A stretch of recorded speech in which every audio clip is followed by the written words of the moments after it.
इस वीडियो में आज हम सीखेंगे कि reference the date and time by using the now and today functions.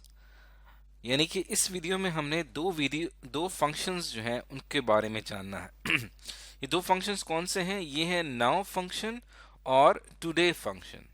अब नाउ और टुडे फंक्शन जो हैं ये इस्तेमाल होते हैं डेट और टाइम को रेफरेंस करने के लिए। रेफरेंस से क्या मुराद है कि हम इस नाउ और डेट फंक्शन का इस्तेमाल करते हुए डेट और टाइम के बारे में जान सकते हैं, चाहे वो आज की डेट हो या आने वाले दिनों की डेट हो या गुजरे हुए जमाने की डेट हो, डेट या टाइम हो, उसको हम जान सकते हैं नाउ और डेट टुडे फंक्शन का इस्तेमाल करते हुए। इन्हें डेट एंड टाइम फंक्शन भी कहा जाता है। Date and time function Excel में इस्तेमाल होते हैं to convert dates and times to serial number. अब ये मैं आपको समझाऊंगा कि सीरियल नंबर क्या होता है and perform operations on those numbers, क्योंकि एक्सेल जो है वो ऑपरेशन जो परफॉर्म करता है वो नंबर्स के ऊपर करता है। तो जब हमने डेट्स के ऊपर ऑपरेशन करने होते हैं तो हम क्या करते हैं, अपनी डेट्स को, बल्कि हम नहीं करते, एक्सेल ये काम करता है कि डेट्स को कन्वर्ट कर देता है, डेट्स एंड टाइम को सीरियल नंबर में। और Excel uses serial number to represent specific dates and time. Excel जो है वो सीरियल नंबर का इस्तेमाल करता है डेट्स एंड टाइम्स को रिप्रेजेंट करने के लिए। फॉर एग्जाम्पल, जैसे कि हमारे पास एक डेट है जनवरी 1900, इसको सीरियल नंबर असाइन करेगा एक्सेल 1 का। उसके बाद जो अगला दिन होगा वो होगा जनवरी 2 1900, उसको एक्सेल जो सीरियल नंबर असाइन करेगा वो होगा 2। तो इस तरह से अगर हम काउंट करते चले जाएं तो 1944 तक का की अगर हम कोई डेट लेते हैं तब तक सीरियल नंबर बन चुका होगा 16,229। तो इस तरह से एक्सेल अपना एक रेफरेंस पॉइंट जनरेट करता है, जनवरी 1 1900, ये इसका एक रेफरेंस पॉइंट है और फिर वहां से सीरियल नंबर जनरेट होता है और फिर उस लिहाज से हम बाकी जितनी भी डेट्स होती हैं उन तमाम को हम एक सीरियल नंबर असाइन करते हैं। जैसे कि हमने 6 जून 1944 को सीरियल नंबर असाइन किया 16,229। तो इस तरह से एक्सेल जो है वो डेट एंड टाइम के ऊपर ऑपरेशंस परफॉर्म करता है। अब हम बहुत ही दो इंपॉर्टेंट फंक्शंस पढ़ेंगे, नाउ फंक्शन और टुडे फंक्शन।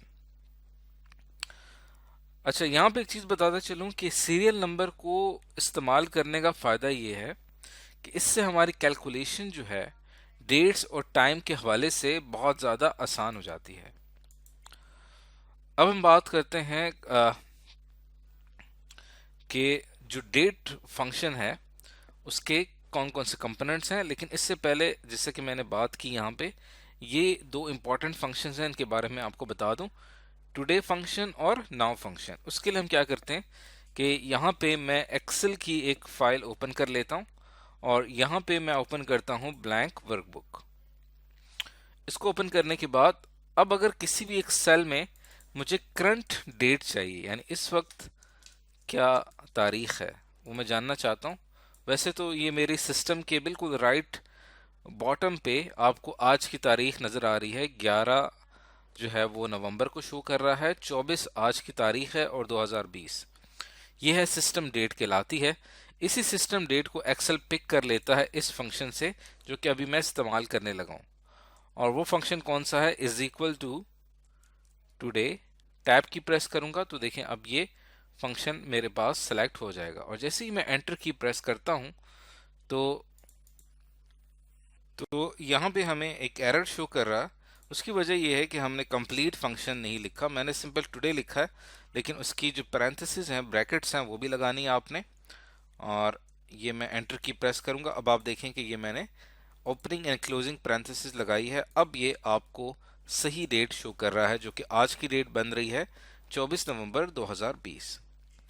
इसी तरह अगर मुझे ज़रूरत पड़ती है करंट डेट एंड टाइम की तो उसके लिए मैं क्या करता हूं, यहाँ पे एक और फंक्शन हम अप्लाई करते हैं, is equals to now tab की प्रेस करेंगे और इसकी ब्रैकेट में क्लोज करता हूँ।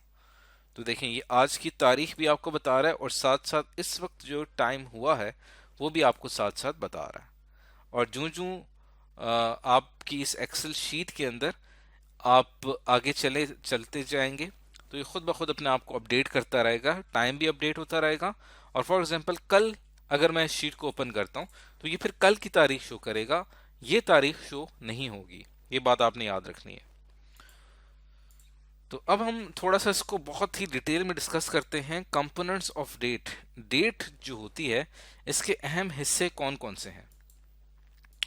तीन अहम हिस्से होते हैं डेट के। एक तो होता है उसमें साल, एक होता है मंथ और एक होता है दिन। ये तीनों हिस्सों से मिलके एक डेट बनती है। अब सबसे पहले हम बात करते हैं ईयर की। आमतौर पे एक्सेल जो है वो अपना ईयर को जो बाय डिफॉल्ट उसका जो आगाज करता है वो 1900 से करता है और फिर ये आगे जाके 999 ईयर तक जाती है। इसी तरह जो मंथ है, डेट का जो कंपोनेंट है वो 1 से स्टार्ट होता है, यानी जनवरी को 1 से रिप्रेजेंट किया जाता है और फिर ऑनवर्ड्स ये 12 तक चलता है। 12 से मुराद दिसंबर है। तीसरी चीज जो है वो डे है और एक्सेल जो है वो क्या करता है कि जो पहली तारीख होती है उसको 1 कंसिडर करता है, जो महीने का पहला दिन होता है, और फिर ये ऑनवर्ड चलता है 31 तारीख तक, जो कि हमारे महीने का आखिरी दिन होता है। अब फॉर एग्जांपल अगर आप यहाँ पे एक डेट फंक्शन अप्लाई करते हैं जिसमें आप 2016, 12, 25, अब ये जो डेट है ये क्या चीज रिटर्न करेगी, ये 2016 का जो क्रिसमस डे है ये इसको रिप्रेजेंट करेगी। अभी हम करके देखते हैं। तो इसके लिए मैं यहाँ पे लिखूंगा is equal to date, tab की प्रेस करेंगे। उसके बाद हम यहाँ पे लिखेंगे ईयर। ईयर जो है वो फॉर एग्जांपल मैं यहाँ पे डाल देता हूँ 2016, कॉमा, और मंथ आप यहाँ पे डाल देंगे 12, कॉमा, और डे हम यहाँ पे डालेंगे 25। उसके बाद मैं यहाँ पे एंटर की प्रेस करता हूँ तो देखें यहाँ पे आपको डेट शो हो रही है दिसंबर 25, 2016, और साथ में आपको दिन भी पता चल रहा है कि ये संडे का दिन है। और एक्सेल बैक पे इसके सीरियल नंबर के जरिए ये चीज कैलकुलेट करके आपको दे रहा है। और इसको ऊपर अगर मैं डबल क्लिक करता हूँ, यहाँ से मैं अगर इसको चेंज कर देता हूँ ईयर को, और इसको हम कर देते हैं 2020, यानी 2020 में आने वाली जो हमारी 25 दिसंबर होगी उसमें क्या दिन होगा। एंटर प्रेस करता हूँ तो फ्राइडे को आ रहा है 25 दिसंबर 2020। तो इस तरह से एक नॉर्मल डेट फंक्शन इस तरह से काम करता है। एक इसमें बड़ा इंपॉर्टेंट पॉइंट है, अगर आप डेट फंक्शन में आर्गुमेंट्स लिखते हैं 2016 ये हो गया आपका ईयर, 12 ये हो गया आपका मंथ, और उसके बाद डेट अगर आप 1 से लेकर 31 की बजाय 32 लिख लेते हैं तो देखते हैं इससे हमारे पास क्या रिजल्ट आता है। तो इसको करके देखते हैं। इज इक्वल टू डेट, उसके बाद हमारे पास जो ईयर है वो है 2020, कॉमा, मंथ है 12, लेकिन जो डे है वो मैं 32 ऐड कर रहा हूं। अब देखते हैं हमारे पास क्या रिजल्ट आना चाहिए। अब बात हो रही है दिसंबर की, लेकिन दिसंबर के महीने में 31 दिन होते हैं, 32 दिन नहीं होते। तो जो 32वां दिन यहाँ पे है उसको वो अगले साल पे ले जाएगा, और जो 2021 है उसकी पहली तारीख जो है वो उसको रिप्रेजेंट करेगा। अब आप देखें या हो गया आपके पास 2021, 1 जनवरी 2021 को शो कर रहा है। यहाँ पे इस सेल को मैंने सेलेक्ट किया और उसके बाद आप नंबर पे जाके इसकी फॉर्मेटिंग चेंज कर सकते हैं।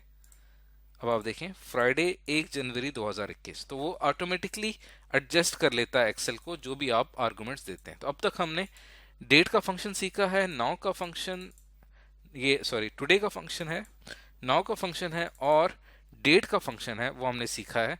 और यहाँ पे हम अपने आर्गुमेंट सेट करके अपनी डेट सेट कर सकते हैं, और फिर फर्दर उसका अगर आपने फॉर्मेट डिसाइड करना है तब आप फॉर्मेट यहाँ से डिसाइड कर सकते हैं। तो ये हमारे कुछ बेसिक्स थे डेट एंड टाइम के हवाले से।